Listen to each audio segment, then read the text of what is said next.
Hey everybody, this is the notes for 4.2.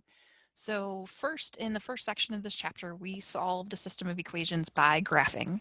There are two other methods we're going to use to solve systems of equations, and this is the first. This is the substitution method. First, be patient. I promise that you'll figure it out. I promise you're going to find the way that works for you, and know that this is one of the options you're going to have to be able to try, okay? But take your time.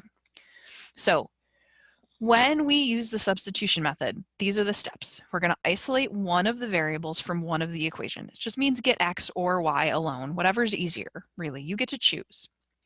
Substitute what you get for x equals something, into x in the other equation, and solve for the opposite letter, y.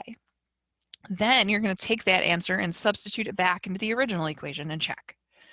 I know that sounds like a lot of steps, but it's going to be easier to see in practice, so let's do that. So here we have two equations. I have x equals 2y minus 3 and negative 4x plus 3y equals 2. The first step is to isolate a variable, but actually we already have that. So I have x equals 2y minus 3.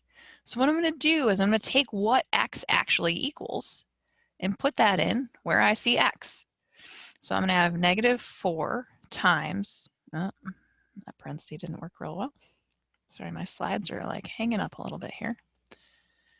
Negative 4, and then where I see x, I'm going to replace it with 2y minus 3 plus 3y equals 2. The whole idea here is to just have one variable to solve for. So that's what I'm going to get. I'm going to distribute the 4.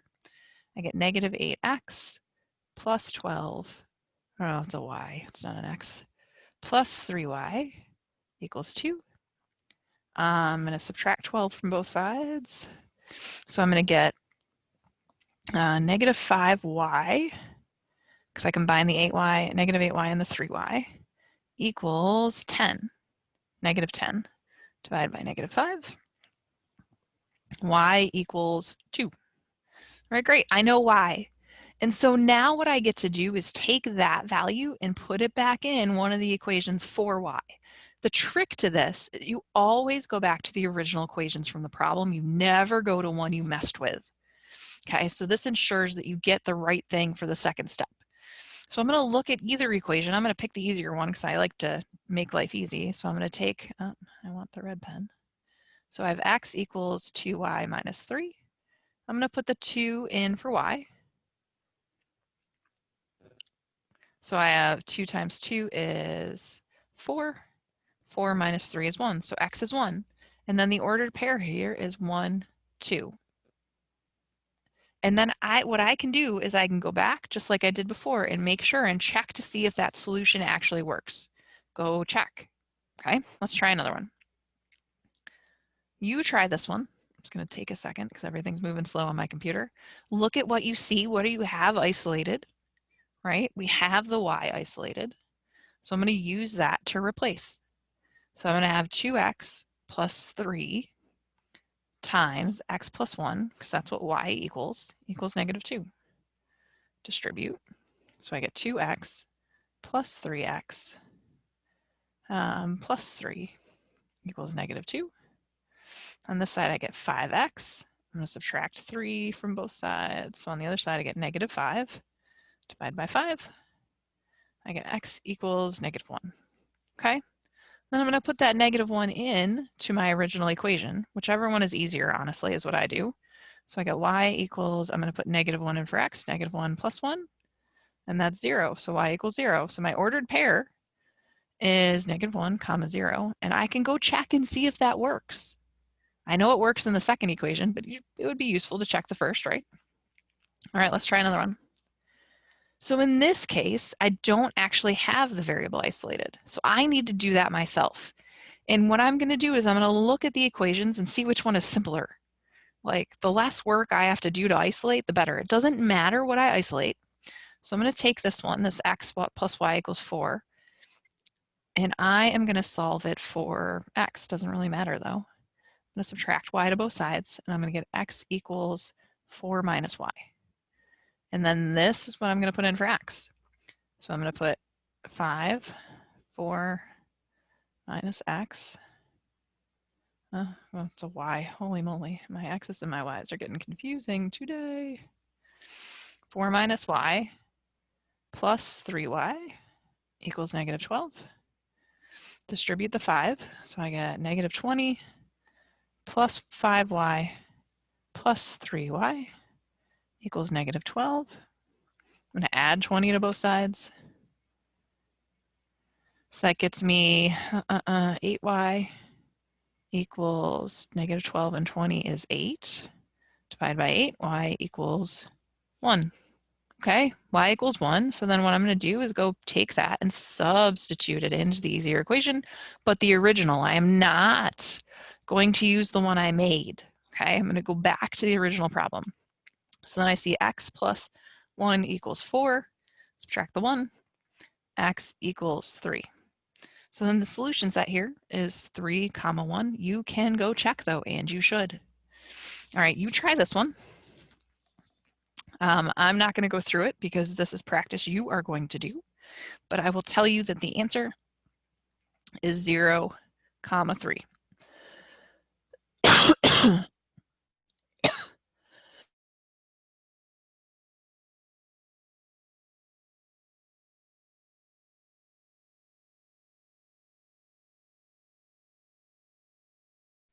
Okay.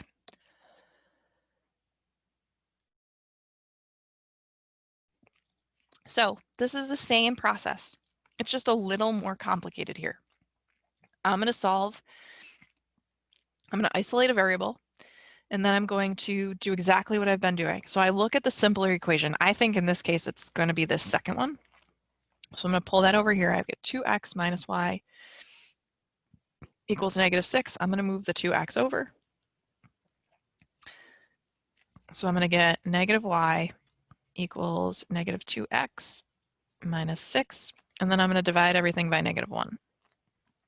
So I get y equals 2x plus 6. Pardon me.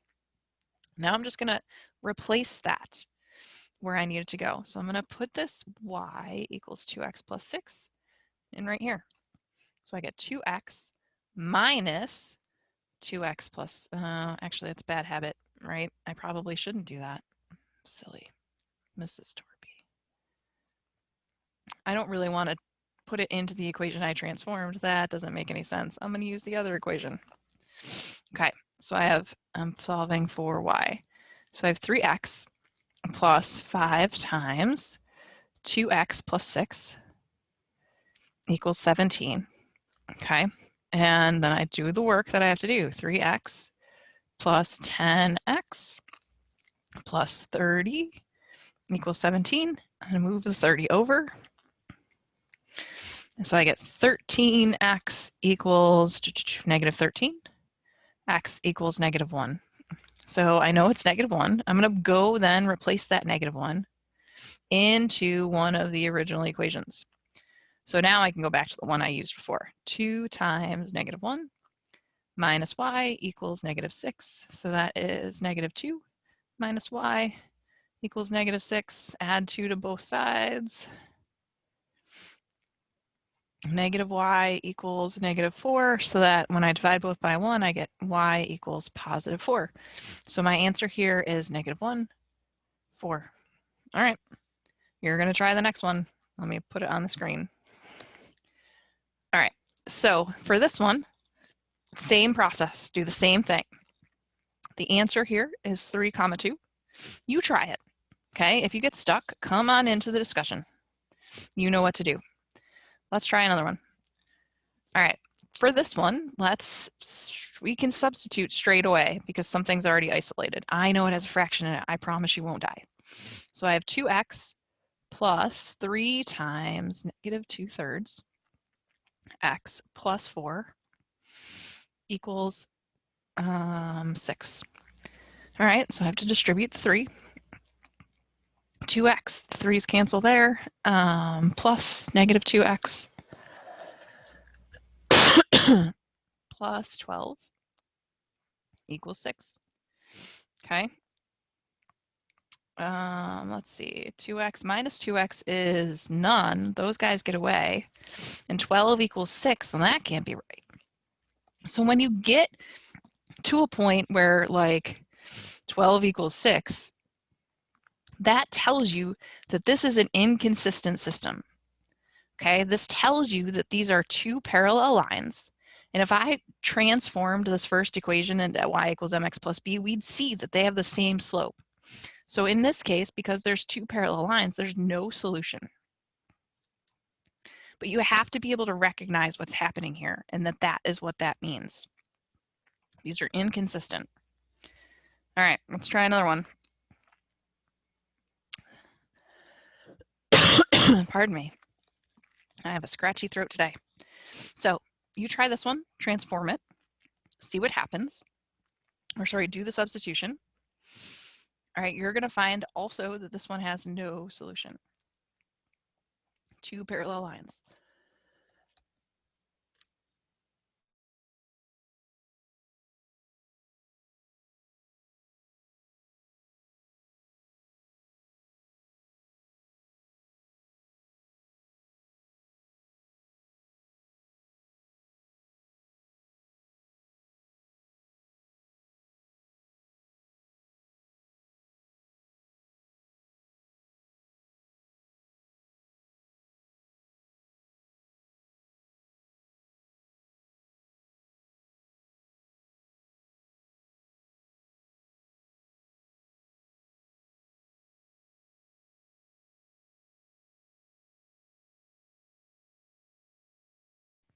All right, let's try the next one. So this one, we're going to do the same kind of thing we've been doing. I'm going to transform the easier one, which since there's no fractions in it, will be that one. So I get 6x minus 3y equals 12. I'm going to add 3y to the other side. It doesn't really matter which one you do. So I get 6x equals 12 plus 3y divided by 6. That gets me x equals 2, 6 into 12, plus 1/2 y. All right. Well, let's see what happens here. All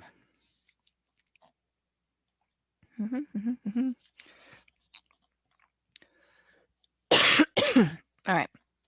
So now I have x. So I'm going to put that in here. I need more room on my screen. All right.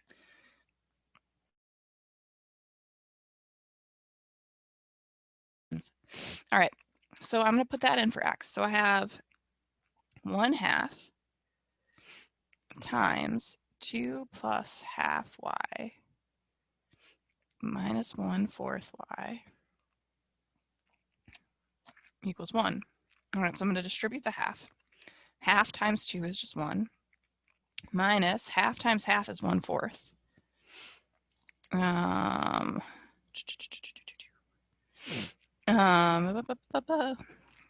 That's a plus. Minus 1/4 y equals 1. Look at the y's cancel out and I get 1 equals 1.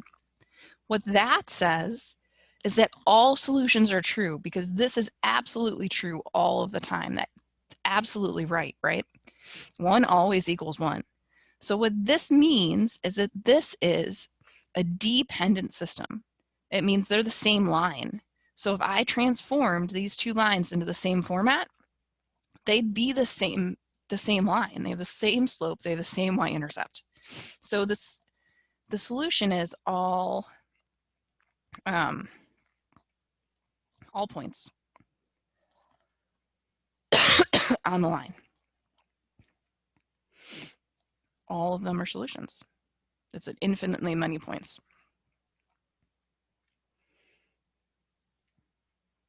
Okay, that's it. All right, let's try one more. This one is another, this one where all points work. So infinitely many solutions. It's not really all points. I just can't spell infinitely today.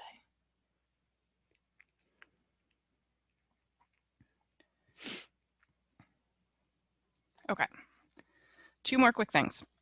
First, when we interpret things like this, the things to remember is that lines can intersect at one point. Okay, those are consistent. They may be parallel, where when you see that, that's detected by a false statement, and we saw that. Or they may intersect at all points, infinite number of solutions. And you'll see that by a true statement, okay? So let's apply. One number is 3 more than 4 times another. We've seen these before, but this time we're using 2 variables in this chapter. Okay, one number is more than 3 times another. Their sum is 33, or 133. Find the numbers. So watch, one number is going to be x. The other is going to be y. I know their sum is 133, so I have x plus y equals 133. I know one number is 3 more than 4 times the other. So one number is 3 more than 4 times the other. That's it. This is a system, and I'm going to treat it just like we've been treating everything we've seen. I'm going to substitute this in for x. So 3 plus 4y plus y equals 133.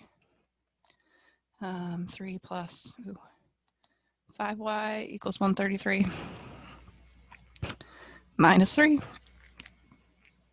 5y equals 130. Divided by 5, you're going to get 1. You're going to get 26. Sorry. All right. Then put that back in for y. So x plus 26 equals 133. Subtract the 26. X is 107. That's it. And then you can check. So one number is 26. The other number is 107. All right. Try this one. See if you can write it out first.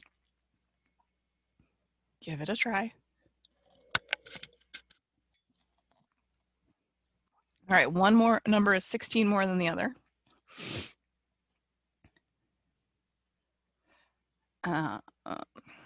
So how do you write that? One number is 16 more than the other. Their sum is 92. From here, you should be able to solve. So try that. I will tell you in this case, one number is 54, and I don't know if I have the letters right. The other number is 38. All right, let's try the last thing. 2 angles are supplementary. The measure of one angle is 15 more than twice the measure of the other angle. Find the 2 measures. Okay, this is going to do exactly the same. The key is knowing what it means when angles are supplementary. What that means is when we add them together, they make 180 degrees. Okay, that's just a geometry term. So I know that 2 angles added together make 180. Okay, I know that one is 15 more than twice the other. And now I'm back to the same stuff. You're going to solve exactly the same way we've been and keep going. So the first one is one of the angles is 55. The other is 125. All right, and then we're going to try this last one. So the measure of one angle is 2 less than 3 times the measure of the other. Measure of one angle is, remember, 2 less we have to do at the end than the measure of 3 times the other. The angles are complementary. So complementary is different than supplementary. Complementary means they add up to 90 degrees. So I know x plus y equals 90. And then once again, same system, same setup, same practice. Okay, you try it. Y is 23. X should be 67. If you have questions, come into the discussion and ask them. Okay, for here, carry on with this section, and I will see you in the module.